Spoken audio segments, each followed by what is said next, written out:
estamos en contacto con Leandro Can. Leandro es director ejecutivo de la Fundación Huésped y tiene la amabilidad de atendernos hoy, otro que lo hacemos laburar el Día del Trabajador, así que le damos la bienvenida y está calibrando todo. Leandro, ¿cómo estás? Bienvenido a Días Oscuros, tenemos todos, te saludamos desde el norte aquí en San Nicolás y bueno, te hicimos laburar el Día del Trabajador. Bueno, buenos días a todas y todos, feliz día para todos los trabajadores Muchas gracias. Y fuerza para los que están buscando. Así que sí, nada, me parece interesante compartir con ustedes este ratito de la mañana. Sí, a nosotros también, y quisimos hablarte por varias cosas. Primero porque ayer uno de nuestros compañeros acá, Yamil... ¿Fue ayer? ¿Ayer fue o antes de ayer? Ayer, sí. No, bueno, en la semana, creo que fue en la semana, trajo para compartir con la gente lo que confesó públicamente a través de sus redes el llamado villano. Sí, tenemos la noticia de que el villano había largado un video hablando sobre su situación. Estaba expresando que él había contraído VIH y estábamos hablando sobre eso, de cómo se volvió a tocar el tema, de cómo otra vez cada tanto es necesario volver a concientizar sobre esas cosas. Muchas veces una de las cosas que yo había visto en los comentarios que el mismo villano había publicado era que había muchos comentarios de mucha gente preguntando qué es VIH, lo cual a mí me sorprendió un montón, porque yo dije, es increíble que todavía haya gente que no sepa del tema. Claro, y por eso fuimos a buscarte a vos para que nos ayudes a seguir concientizando, porque parece re loco que en 2025 la gente no sepa qué es VIH. Sí, bueno... tal cual lo que ustedes dicen, nosotros hace mucho tiempo venimos señalando que el VIH sigue vigente, que lo que pasa con el VIH es algo parecido a lo que pasan con las vacunas, ¿no? Son víctimas de su propio éxito las terapias para el VIH. Entonces son tan buenos los tratamientos, realmente han podido cambiar tanto la historia natural de la infección, de lo que era en los años 80, principios de los años 90, no sé, Sergio, vos debes tener una edad parecida a la mía, Tal digamos, cual, ¿no? Sí. No sé, estoy arriba de los 50. Yo no llegué todavía, entonces no, vos sos mucho más viejo que yo. Pero bueno. Ya no te quiero. Pero para nosotros, yo voy a cumplir 49 ahora, para nosotros será una cosa, obviamente, está mucho más en la cotidianidad, porque además la gente que era un poco más grande que nosotros perdía amigos, perdía parejas, perdía familiares, perdía compañeros de trabajo. Y esto, gracias al desarrollo científico, se fue avanzando muchísimo a poder hablar desde hace muchos años de una infección crónica y no mortal. Claro. ¿No? Para las personas que saben que viven con el virus, que acceden a los tratamientos y que logran de esta manera tener tan poquita cantidad de virus en sangre que hablamos de que tienen carga viral indetectable, es decir, que no podemos ni siquiera cuantificar, contar cuántas copias de virus tiene la persona en el organismo. Y de esta manera no solo sabemos que esa persona no va a enfermar por distintas infecciones asociadas al VIH, sino que tampoco va a transmitir el virus a un tercero. Claro. Todo esto, que es buenísimo y que es realmente en 40 años, que es un montón para la vida de las personas, pero que es nada para la historia de la humanidad, haber podido controlar una de las peores epidemias de nuestros tiempos. Obviamente después vino el COVID y puso todo tipo hold my beer, ¿no? Como el meme. Sí. Pero para nuestra generación, un tema tan central, bueno, eso en algunos casos se confunde con que el tema ya fue, con que entonces no hace falta informar y con que entonces no hace falta cuidarse. Claro. Y sin embargo los casos siguen siendo constantes en Argentina, sigue habiendo casos todos los años, alrededor de 6.000 casos por año. El año pasado hubo una suba con respecto a 2023, que todavía tenemos que ver si es tendencia o si fue una situación excepcional. Sigue habiendo muertes, sigue habiendo detección tardía. Casi la mitad de las personas que se diagnostican en Argentina se diagnostican en un estadio avanzado de la infección, es decir, cuando están hospitalizados o con el sistema inmunológico ya deteriorado. Y eso hace que no podamos dar toda la respuesta al tema. Pero bueno, bienvenido en este caso el testimonio del villano. A mí me gusta aclarar que estamos hablando de él, nosotros desde Fundación Huésped, porque él hizo pública esta situación, para reforzar la importancia de nadie puede hacer público el diagnóstico de otra persona, pero bueno, habiendo sido él quien salió, nos parece un testimonio súper, bueno, como se ve, ¿no? Muy, muy desde el corazón, de lo que a él le pasa, de lo que él quiere compartir, y bueno, estuvimos en contacto con él para ponernos a disposición, para acercarle información y dudas que podía tener. También cuento esto porque él lo contó ayer en otro streaming, contó que había estado hablando con nosotros. Así que bueno, es una buena oportunidad para que se saquen todas las dudas que podamos tener vinculadas al VIH, ¿no? Bueno, vos sabés que el análisis que hiciste vos, Leandro, lo hice yo de alguna manera. Ya te diría que un análisis así a la pasada mía, porque como bien decís, a mí me tocó vivirlo siendo muy jovencito, lo que fue los primeros años de la aparición del VIH en el mundo, que fue todo, se generó una psicosis en la noche, en lo que era el ambiente de los boliches, todo había como una cosa muy loca en aquellos años, y creo que se fue relajando a medida que los tratamientos son tan efectivos como vos decís, y es como que dijeron, listo, no pasa nada. Yo creo que es la sensación, ahí coincido con vos. Y también me parece que lo más preocupante es que la gente no está haciendo, no se está diagnosticando. Hay gente que lo tiene y no lo sabe. Ese es el problema, me parece a mí hoy por hoy, y es lo que estoy viendo y lo que el mismo villano terminó diciendo en una parte de su video, que él no sabía que lo tenía. Sí, es esto que les contaba, ¿no? En Argentina casi la mitad de los diagnósticos, ahí estaba viendo el graph que decía 6.000 casos, en realidad son 6.000 diagnósticos, Claro. pero casi la mitad de esos diagnósticos son en estadio tardío de la infección. Entonces todo el beneficio que vemos de los tratamientos, de la carga viral indetectable, etcétera, la mitad de la gente arranca la carrera muy atrás, porque la arranca hospitalizada, porque ya tiene alguna infección oportunista. Recordemos, el VIH es el virus de inmunodeficiencia humana. Esto quiere decir, afecta el sistema inmunológico, el sistema de defensas, lo que hace que no nos estemos enfermando todo el tiempo de una serie de enfermedades. Así como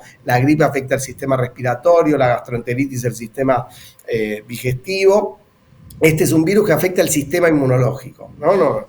Nos baja los defensores. Así. Sí. Claro, te deja el arco libre hablando en términos de fútbol.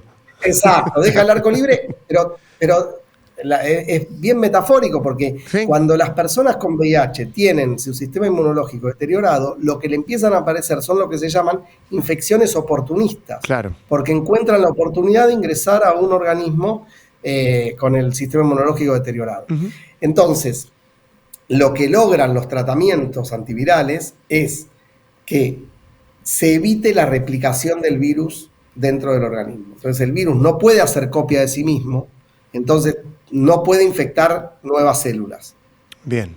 Y esto termina haciendo, no que se negativice, porque una persona que tiene VIH sabemos que el virus se esconde en lugares que llamamos reservorios virales, donde si la persona deja el tratamiento, pues se siente bien, porque tiene carga viral indetectable hace 3 años, porque tiene CD4, que son estas células de defensa a la que el virus ataca, entonces dice, ya estoy bien, dejo el tratamiento. Bueno, ahí el virus, que es recontra inteligente para la maldad, empieza a ver un terreno fértil, se despierta, para decirlo mal y pronto, empieza a hacer copias de sí mismo, probablemente copias mutadas de lo que era antes, por lo cual cuando la persona retome el tratamiento, ya es ese tratamiento que tomaba, por ahí no le sirve, y etcétera, etcétera. Entonces, es muy importante promover la prueba en lo cotidiano.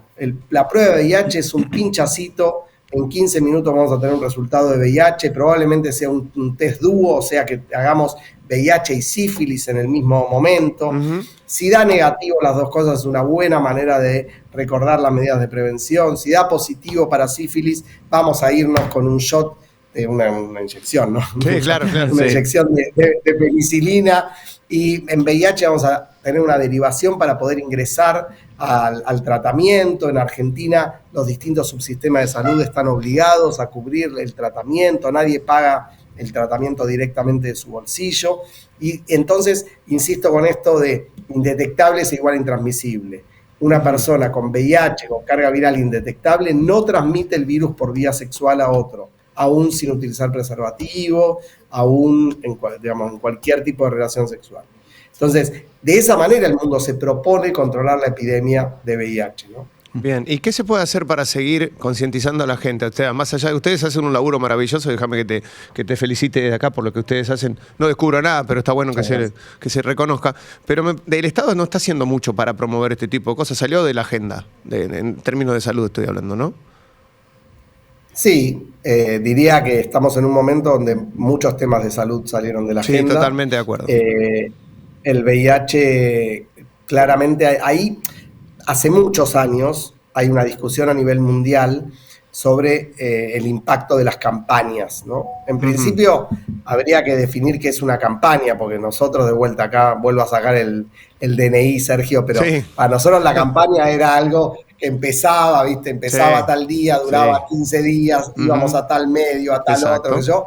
Hoy con las redes sociales, obviamente que es cambió absolutamente y es una campaña permanente. Pero sí es importante favorecer el acceso a la información, y en esto el Estado tiene un rol fundamental, y a los medios de cuidado, de prevención.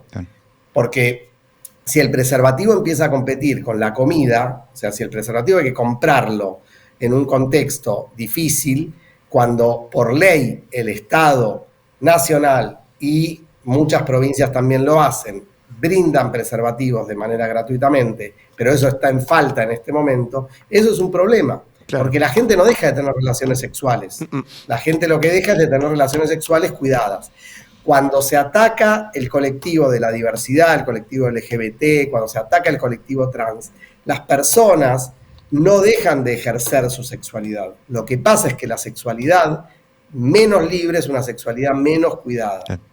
Eso está muy estudiado, lo sabemos mucho, y entonces la respuesta al VIH no solamente tiene un componente obviamente de salud, no solamente tiene un componente obviamente de derechos, tiene un componente económico. ¿Quieren hablar de plata? Hablemos de plata. No hay estrategia más costo efectiva que promover la prevención. Obvio. Y en la prevención también está la detección temprana y el tratamiento oportuno. Una persona con VIH sana es mucho más barata que una persona con VIH enferma.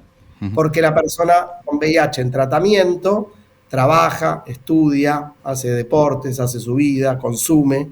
Una persona con VIH enferma no puede trabajar, no puede estudiar, necesita algún familiar que lo cuide, etcétera, etcétera. Entonces, es fundamental que se retomen la acción comunicativa y las políticas públicas para garantizar el acceso a la prevención, el cuidado y el tratamiento. Exacto.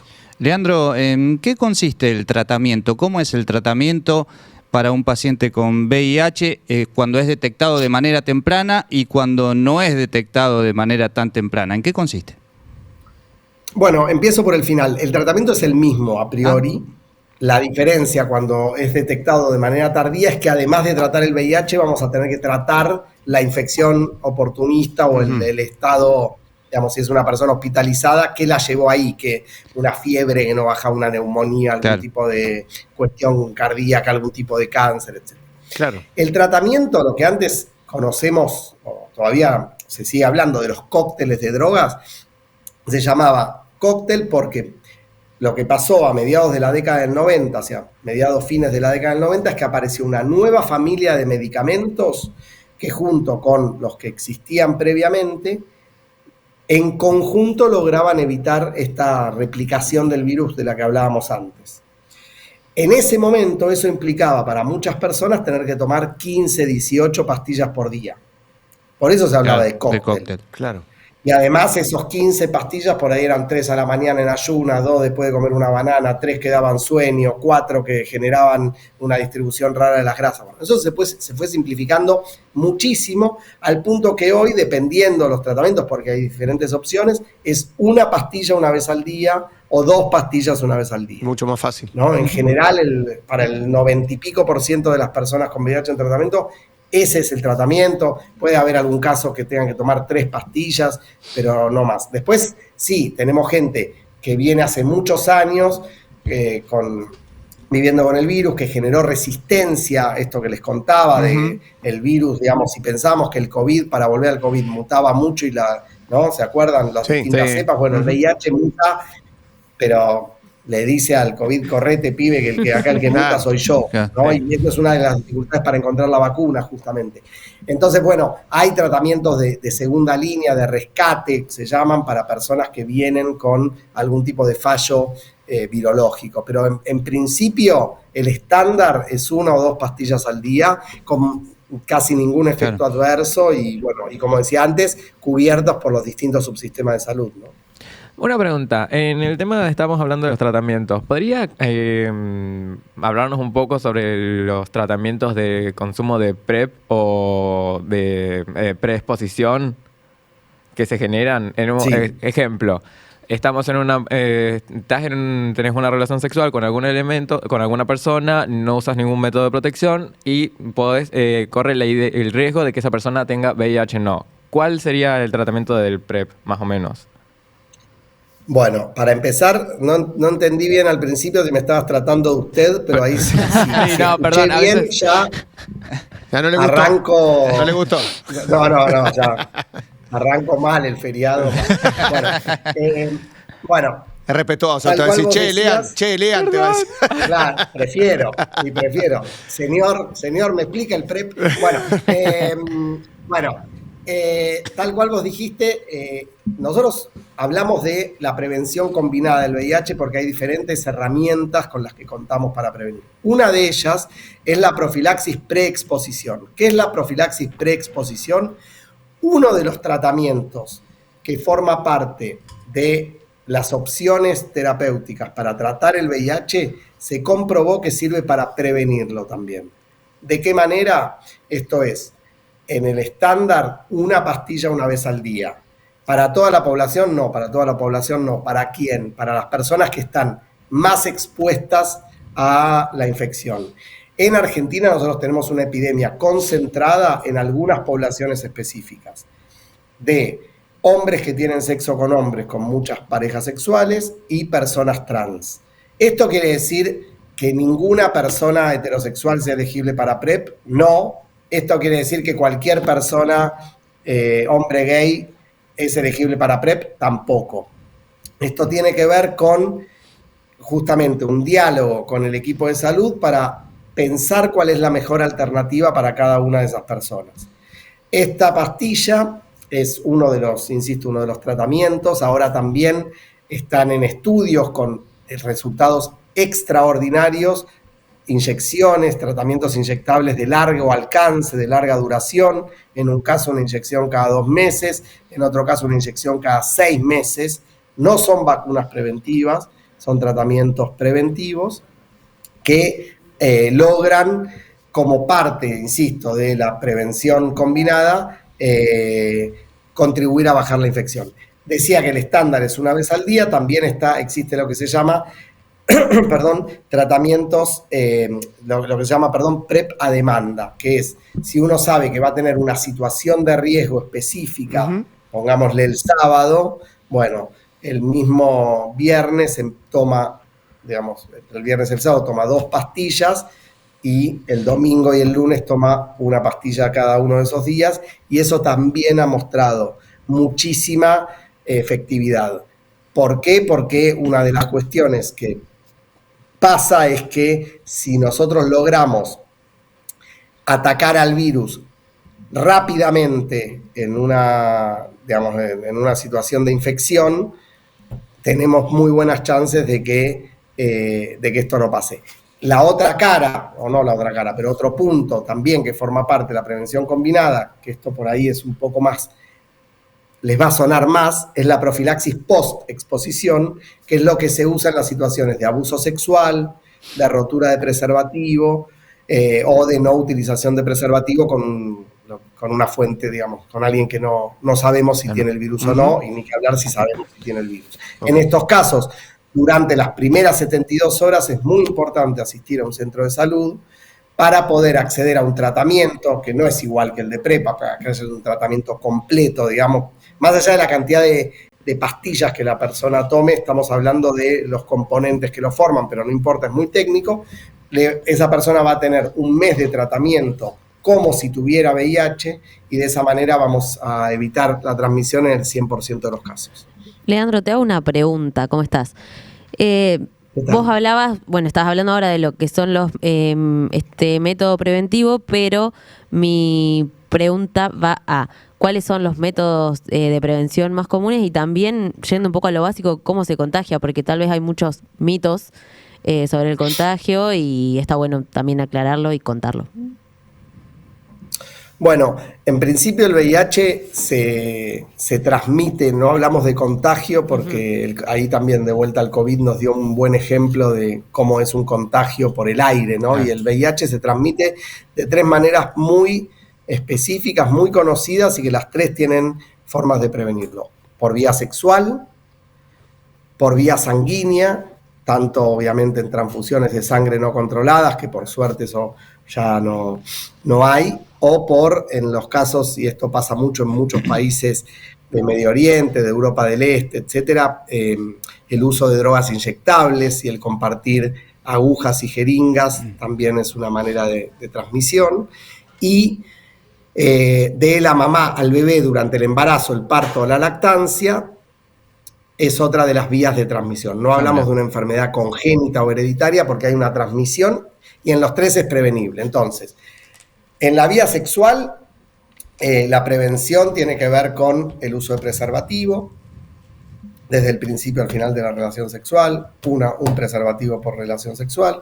Existe la PrEP, como contaba recién.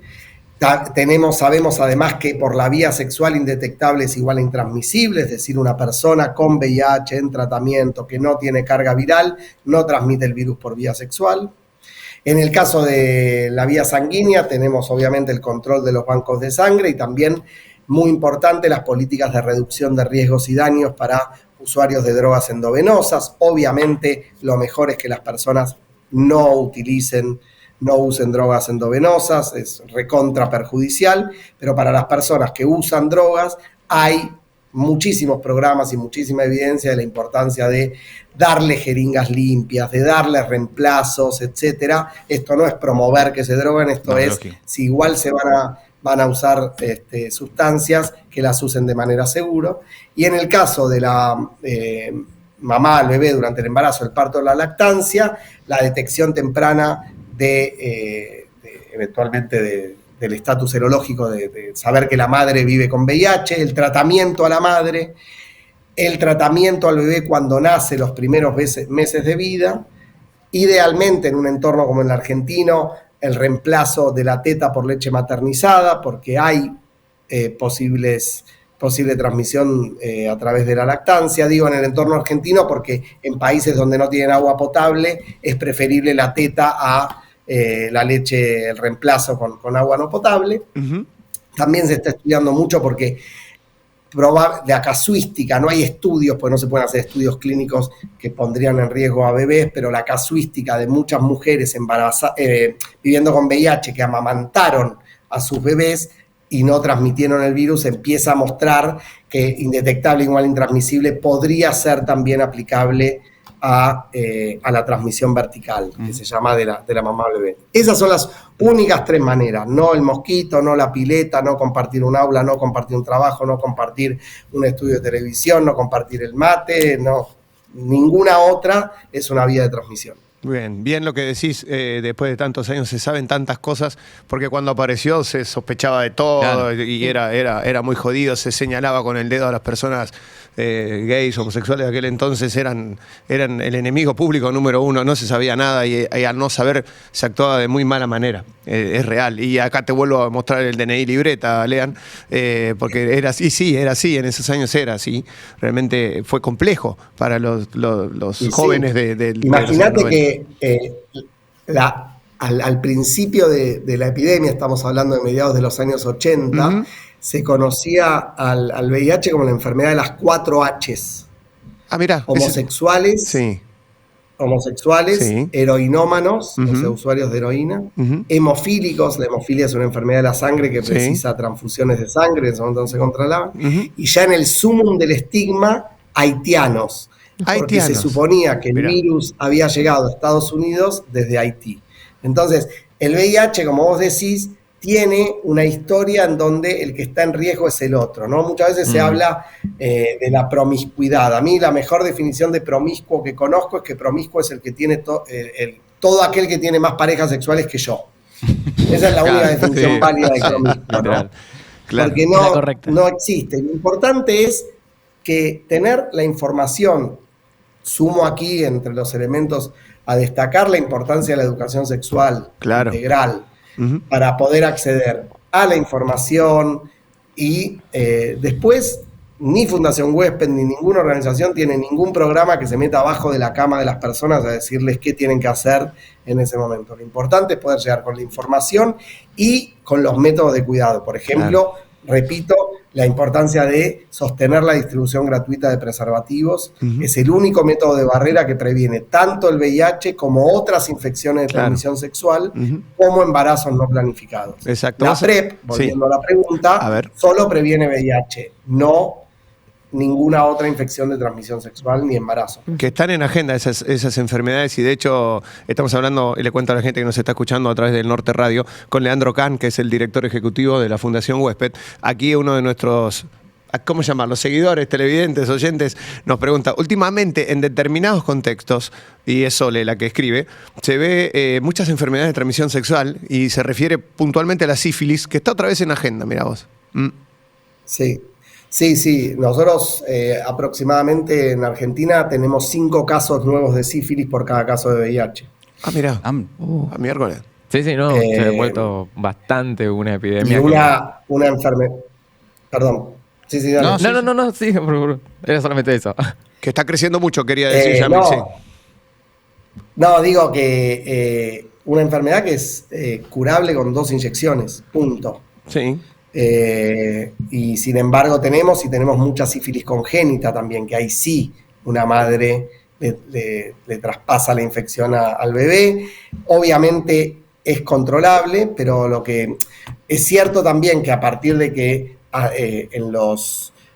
como les decía antes, muchas veces los test rápidos de VIH son también para sífilis, es probable que hoy estemos detectando mejor, ¿no? Pero evidentemente hay un crecimiento también, y es una infección olvidada. Entonces para el HPV tenemos vacuna. Todos los niños y las niñas de 11 años tienen que vacunarse, está incluido en el calendario nacional de vacunación, es gratis la vacuna de HPV. Es un virus de transmisión sexual. Sí, claro. Para el VIH lo que contamos, preservativo, en algunos casos PrEP, siempre la información. Para el resto de las infecciones de transmisión sexual, preservativo, que también para embarazos no planificados, y para los embarazos no planificados, además del preservativo, otros métodos anticonceptivos, que hay distintas opciones también, donde es bueno poder conocerlas y poder ver qué es lo mejor para cada una. Muy bien, bueno, Leandro, claro, yo cuando te dije antes que te tiraba el DNI libreta, porque en los primeros años del VIH, me acuerdo, uno de los más famosos que lo había contraído era Magic Johnson, jugador de los Lakers de la NBA de aquel entonces. Me acuerdo que había una psicóloga, no lo querían marcar a Johnson, fíjate la pavada que se llevó a pensar que no quiero jugar con Magic, decían en aquella época las grandes glorias de la NBA. Mirá qué nivel de ignorancia se tenía. Así es. De hecho, él primero se retira, ¿te acordás? Sí, me acuerdo. Después vuelve y después forma parte del Dream Team en el 92 en los Juegos Olímpicos de Barcelona.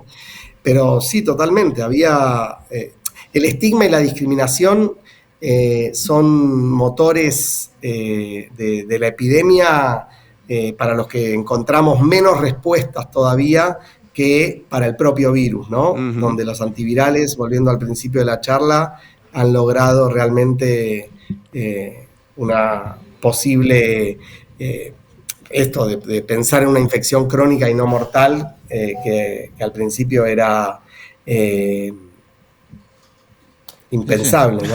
Sí, totalmente de acuerdo con vos. Encima, totalmente de acuerdo. Al día de hoy, me encanta porque los avances sobre esta enfermedad siempre van muy relacionados a lo social,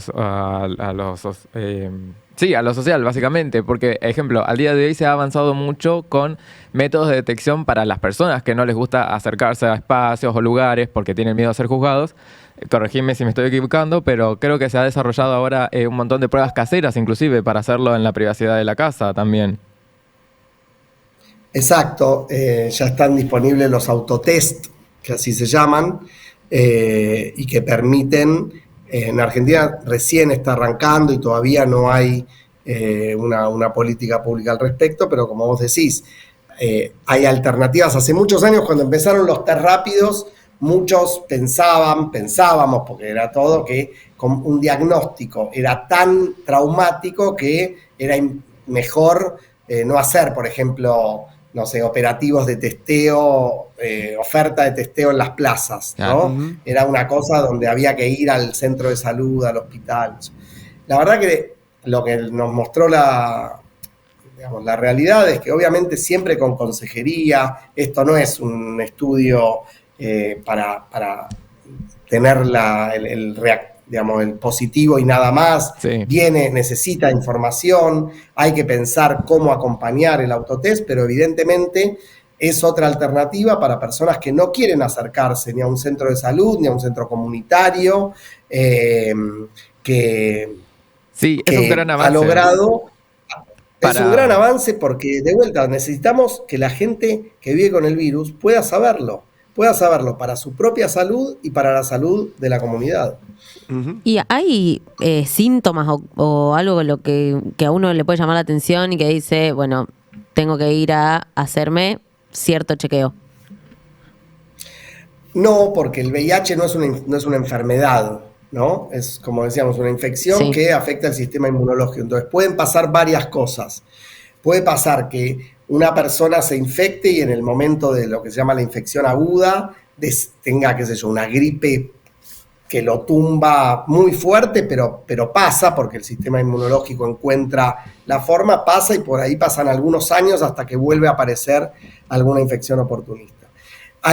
Cuando llega una persona, qué sé yo, con una fiebre altísima que no logran bajar 2 días, entre la batería de estudios que le van a hacer, para descartar, van a hacerle el VIH. Lo que cuenta el villano en su propia historia es un dolor de estómago muy fuerte, muy sostenido, de mucho tiempo, y bueno, cuando fue a controlarse, entre las cosas que le hicieron es el VIH, porque eso podría explicar el origen de esa, no de ese síntoma particular, sino de esa infección asociada al vivir con VIH que genera ese síntoma. Claro. Claro, porque el VIH por sí mismo no mata. Lo que te mata son las enfermedades que entran a tu organismo al no tener la defensa. Claro. Claro. Exactamente. Bueno, estamos tratando de llevar un poco de conocimiento a los chicos y parece mentira que tengamos que hacerlo en un nivel que de a ratos, y pedimos disculpas por eso si es que No, pero siempre es que bueno, hicimos algo porque muy elemental. Estas A son las eso voy. maneras en las que se transmite el conocimiento, Claro. estas son las maneras en las que las generaciones de hoy en día van a terminar informándose más. Siempre es así, a través de las redes sociales, a través de los distintos programas. Por desgracia, no se habla demasiado de estos temas en las escuelas o mucho sobre la ESI. Algunas veces sí, muchas veces hay muchas campañas, pero la mayoría de las veces la gente termina enterándose o informándose más por estos medios. Claro, claro.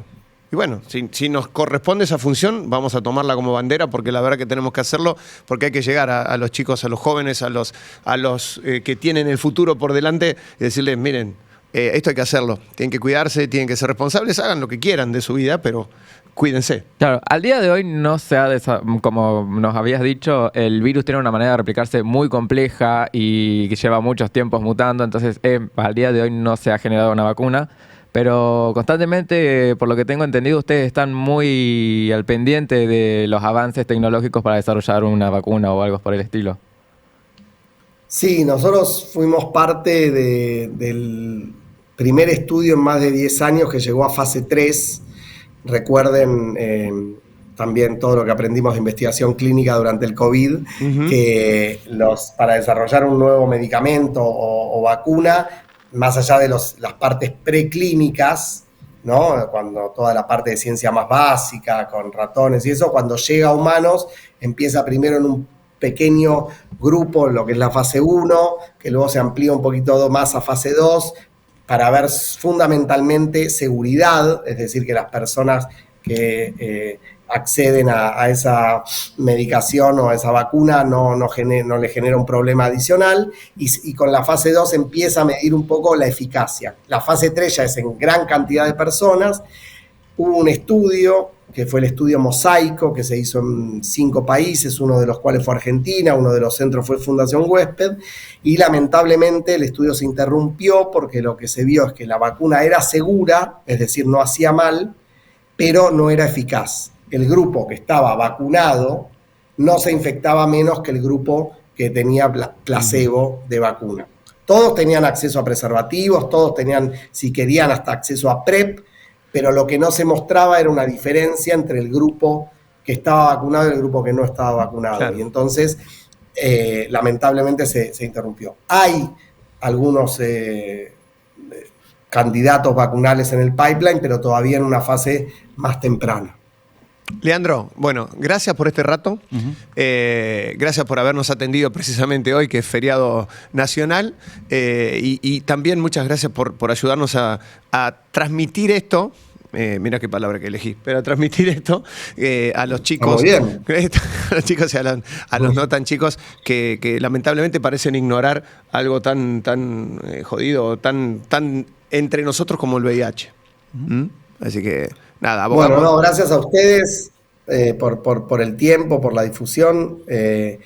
Invito a quienes nos están viendo a que puedan conocer más sobre Fundación Huésped. ¿Cómo? Y a quienes puedan que nos acompañen con una donación mensual para sostener todos los servicios gratuitos que brindamos en la Fundación. ¿Cómo se puede hacer eso, Lean? Perdóname que te interrumpa. Donar, digo, y...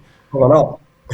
Entrando en asociate.huésped.org.ar, asociate.huésped.org.ar, y ahí con la tarjeta de crédito o la tarjeta de débito, con una donación de 6.000 pesos por mes, a nosotros nos ayuda muchísimo para poder sostener los servicios de consejería, tenemos nuestro centro de testeo gratuito, el trabajo territorial que hacemos en distintos lugares del país, llevando información y también promoviendo la prueba.